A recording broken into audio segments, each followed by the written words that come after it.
Hello friends, hi, welcome to Meena sweet home. அனைவருக்கும் இனிய காலை வணக்கம். ஆடி வெள்ளி இன்னைக்கு கோவில் போயிட்டு வந்தாச்சு. அதாவது நம்ம கோவிலில் ஆடி திருவிழா வர்றதுனால இன்னைக்கு பந்தக்கால் நட்டாங்க கோவிலில். யாருமே வரல, ஜென்ஸ்லாம், அதனால் ஃபோட்டோலாம் எடுக்க முடியல. சரி, ஓகே ஃப்ரெண்ட்ஸ், எல்லாருக்கும் இந்த அங்காளம்மனோட அருள் கிடைக்கணும்னு வேண்டிக்கிறேன். எனக்காகவே நீங்கள் சீக்கிரம் வேண்டிக்கோங்க, சீக்கிரமாக வீடு வாங்கணும், அது மட்டும் வேண்டிக்கோங்க. சொந்த காலில் நிற்கணும்னு ஒரு ஆசை. அது எப்போன்னு தெரியல, பார்ப்போம். கடவுள் எப்போ நமக்கு விதிச்சிருக்காங்களோ அப்போ தான். ஓகே ஃப்ரெண்ட்ஸ், இந்த வீடியோ எதுக்காக தெரியுமா? சில நாம் என்ன பண்ணுறோம், ஃப்ரெண்டுன்னொன்னே ரொம்ப நல்லா பழகுறோம். ஆனால் நல்லா பழகிக்கிட்டே இருக்கும்போது ஒரு நாள் அவங்களுக்கு ஏற்ற மாதிரி அவங்களோட பேச்சு நம்ம கேட்கலன்னு வச்சுக்கோங்களேன், மறுநாளே நம்மக்கிட்ட பேச மாட்டாங்க. பேசாமல் இருக்கிறது ஓகே, பட் ஆனால் நம்மளை சுற்றி இருக்கிறவங்களையும் நீ பேசாதன்னு சொல்லுவாங்க. அது ரொம்ப கெட்ட பழக்கம். நாளைக்கு அது நமக்கே பின்னாடி அடிக்கும்.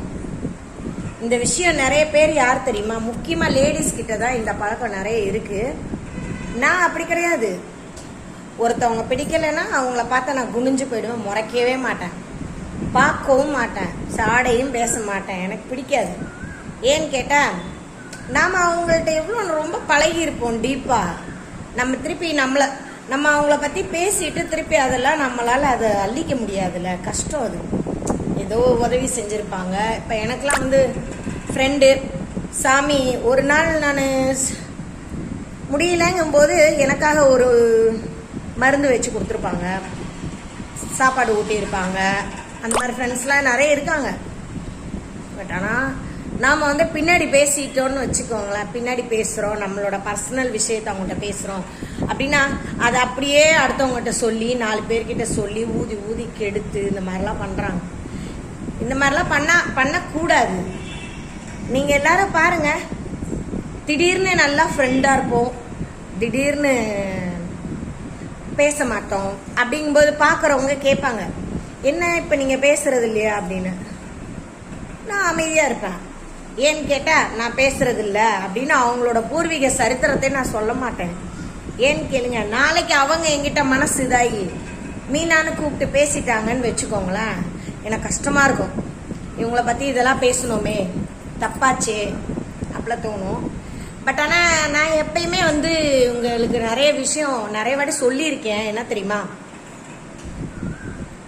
நம்ம ஏஜுக்கு கீழே ஃப்ரெண்டு வச்சுக்க கூடாது. கம்மி வயசில் எப்போவுமே அவங்களுக்கு விவரம் பத்தாது. பட் ஆனால் நாம் சொல்கிறது அவங்களுக்கு ஏறாது, அவங்க சொல்கிறது நமக்கு புரியாது. நம்ம வயசுக்கு மேலே வச்சுக்கிட்டோன்னு வச்சுக்கோங்களேன், கொஞ்சம் வயசானவங்க ஒரு 50 வயசு அந்த மாதிரிலாம் வச்சுக்கிட்டோன்னு வச்சுக்கோங்க, நமக்கு அட்வைஸ் பண்ணுவாங்க. இப்படி இருக்கக்கூடாது, இப்படி பண்ணக்கூடாது, இது பண்ணக்கூடாது, மீனா இப்படி பண்ணுமா, இப்படி சிக்கனமாக பண்ணு, சும்மா துணி எடுக்காதம்மா, நகையில் பணத்தை போடு, சேர்த்து வை, அப்படி சொல்லி கொடுப்பாங்க. நல்ல ஐடியா சொல்லி கொடுப்பாங்க, கெடுதல் சொல்லி கொடுக்க மாட்டாங்க. கம்மி வயசும் கெடுதல்லாம் சொல்லி கொடுக்க மாட்டாங்க, பேசுவாங்க. பட் நாளைக்கு இன்னொரு ஃப்ரெண்டு நல்லா ஒரு 2 கால் பண்ணி பேசுனாங்கன்னா நம்மளை மறந்து இன்னொரு ஃப்ரெண்ட்ஸ்கிட்ட போயிடுவாங்க. அது நமக்கே கஷ்டமாக இருக்கும். எப்பவும் ஒன்று போல் இருக்கவே மாட்டாங்க. நான் எப்பயும் ஒன்று போல தான் இருப்பேன். பிடிச்சா பேசுவேன், என்கிட்ட பேசுனாங்கன்னா உங்களுக்கு எல்லாமே பார்ப்பேன், பேசுவேன். பட் ஆனால் பேசலை, எனக்கு பிடிக்கலைங்கும் போது அவங்க அங்கே இருக்காங்கன்னா நான் ஒரு 10 அடி தள்ளி நிற்பேன். அவங்கள பார்த்து முறைக்க மாட்டேன். அவங்க அங்கே வராங்கன்னா நான் ஓரமாக போயிடுவேன், குனிஞ்சு போயிடணும். அதான் நமக்கு நல்லது. நம்ம எதிர்த்து பேசியோ, அவங்கள பற்றி பேசியோ, அவங்கள கெடுத்து பேசியோ நீங்கள் அவங்கள்ட்ட பேசாதீங்க. என்கிட்ட அவங்க பேச மாட்டாங்க, அதனால நீங்கள் இனிமேல் அவங்க கிட்ட பேசாதீங்க, அவங்க நல்லவங்க இல்லை, கெட்டவங்க, இதெல்லாம் சொல்லக்கூடாது ஃப்ரெண்ட்ஸ். உண்மையிலே எல்லாருக்குமே என்னோட சப்ஸ்கிரைபர்களுக்குன்னு இல்லை, மற்ற மக்களுக்கே சொல்கிறேன். நான் நைட்டு நீ தூங்கினோம்னா காலையில் எந்திரிப்போமான்றதே நிச்சயமே இல்லாத வாழ்க்கை. இப்பெல்லாம் அப்படிதான் இருக்கு. இப்போ நானெல்லாம் வாழணும், இப்படி பண்ணணும், அப்படி பண்ணணுன்ற ஹாப்பி சந்தோஷத்தினால வாழலை. அதாவது நம்மன்னு ஒரு பெண்ணா பிறந்துட்டோம், நம்ம கல்யாணம் பண்ணியிருக்கோம், நமக்கு பிள்ளைங்க இருக்கு, அந்த பிள்ளைங்களுக்காக நம்ம ஓடுறோம், வேற எதுவும் கிடையாது. அதாவது குழந்தைங்களை காப்பாற்றணும், இதை பண்ணணும், வேலைக்கு போகணும், இப்படி போகணும், இப்படி போகணும்னு நம்மளே எவ்வளோ பிரச்சனையை சந்திக்கிறோம். ஆனால் என்னதான் நம்ம ஓடி ஓடி உழைச்சாலும் கடைசி நேரத்தில் நாம் வந்து நைட்டு தூங்கினோம்னா காலையில் எந்திரிச்சு இன்னொருத்தர் முகத்தை பார்ப்போமான்றதே பெரிய விஷயம். இப்போல்லாம் நிறைய பாருங்க, தூங்கும்போதே ஹார்ட் அட்டாக் வந்துருச்சுன்றாங்க, அது வந்துருச்சுன்றாங்க, கேன்சர் வந்துருச்சுன்றாங்க, ஹாஸ்பிட்டல் அட்மிட் பண்ணியிருந்தாங்க, 2 நாள் அட்மிட் பண்ணியிருந்தாங்க, இன்னைக்கு முடியாமல் இறந்துட்டாங்கன்றாங்க. நிறைய பாருங்க, சின்ன வயசுலேயே நிறைய பேர் இறந்துடுறாங்க. ஏன்னா இப்போ சாப்பாடெல்லாம் வந்து அவ்வளோ சத்தான சாப்பாடு கிடையாது. ஒன்று, நாம் ஓடி ஓடி உழைக்கிறோமே தவிர நம்மளோட உடம்ப பார்த்துக்க மாட்டோம், இதை பண்ணோம் அதை பண்ணோன்னு. ஆனால் இப்போ பரவாயில்ல, இப்போ இந்த ஜெனரேஷனில் வந்து பிள்ளைங்களுக்கு கொடுக்குறோமோ இல்லையோ நம்ம சாப்பிட்ணுன்னு நிறைய பேர் இருக்காங்க. எனக்கு வந்து எப்படின்னா, என்னோட பிள்ளைங்க என்னைக்கு நல்லா சாப்பிட ஆரம்பித்தாங்களோ அன்னைக்கு நான் என்னோட ஆசையெல்லாம் புதைச்சிக்கிட்டேன்.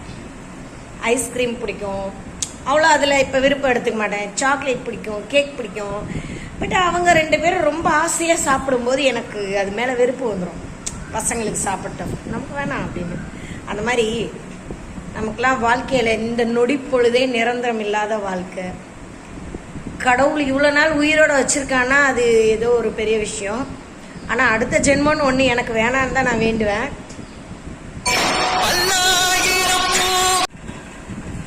அதனால் இருக்கிற வரைக்கும் நம்ம வந்து நம்மளால் முடிஞ்சது மற்ற ஒருத்தவங்கள சிரிக்க வச்சு பாருங்கள், மனசை கஷ்டப்படுத்தி பார்க்காதீங்க. அந்த மாதிரி நீங்கள் கஷ்டப்படுத்தும் போது இதுக்கு முன்னாடி நீங்கள் எனக்கு நல்லது செஞ்சது, அதாவது என்னோட ஃப்ரெண்டு நீங்கன்னா அவங்கள நினச்சிக்காதீங்க, சப்ஸ்கிரைபர்லாம், சாரி ஃப்ரெண்ட்ஸ். அது பேசும்போது அப்படியே வந்துடுது சரியா. பின்னாடி கஷ்டப்படுத்தும் போது அந்த நேரம் ரொம்ப வேதனையாக இருக்கும்.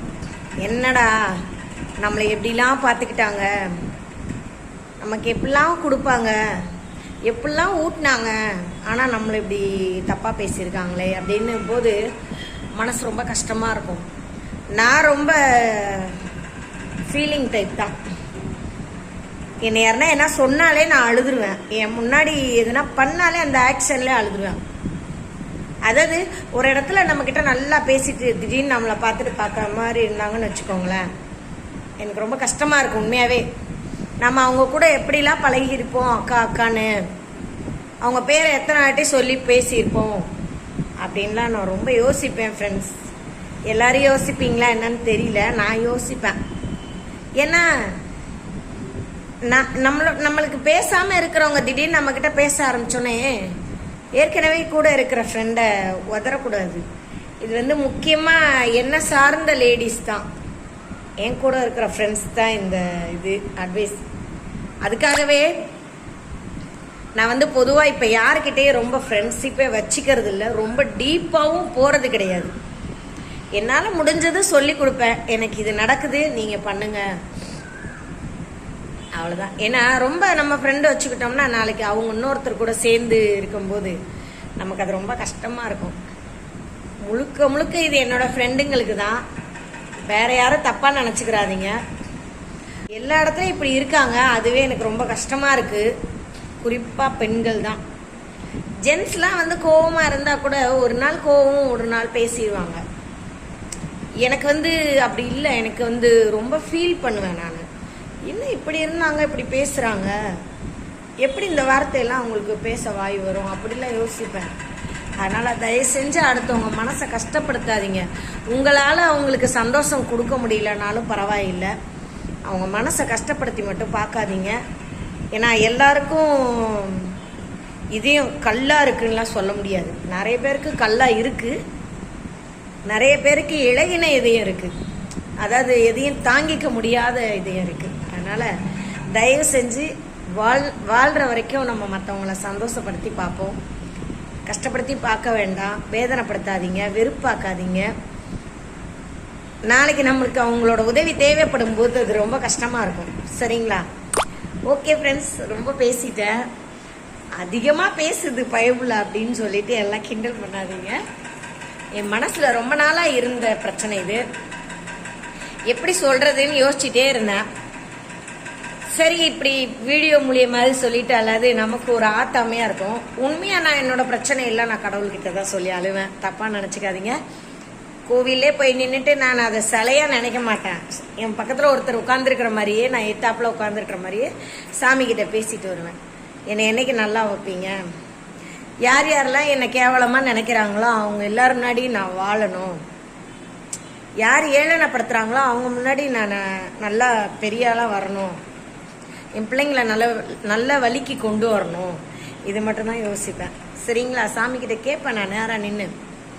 கடவுள் தானே மற்றவங்ககிட்ட சொல்லி சிரிக்க மாட்டாங்க நம்மளோட லைஃப்பை. சொல்லுங்க, நம்ம வாழ்க்கை பிரச்சனையெல்லாம் கடவுள் வந்து கேட்டுட்டு அதுக்கு என்ன செய்யணுமோ தருவாங்க. ஆனால் மக்கள் ஃப்ரெண்ட்ஸ் நல்லா பேசிட்டு பின்னாடி பேசுகிறாங்க. அது கஷ்டமாக இருக்கு. சரி ஃப்ரெண்ட், அடுத்த வீடியோவில் பார்க்கலாம்.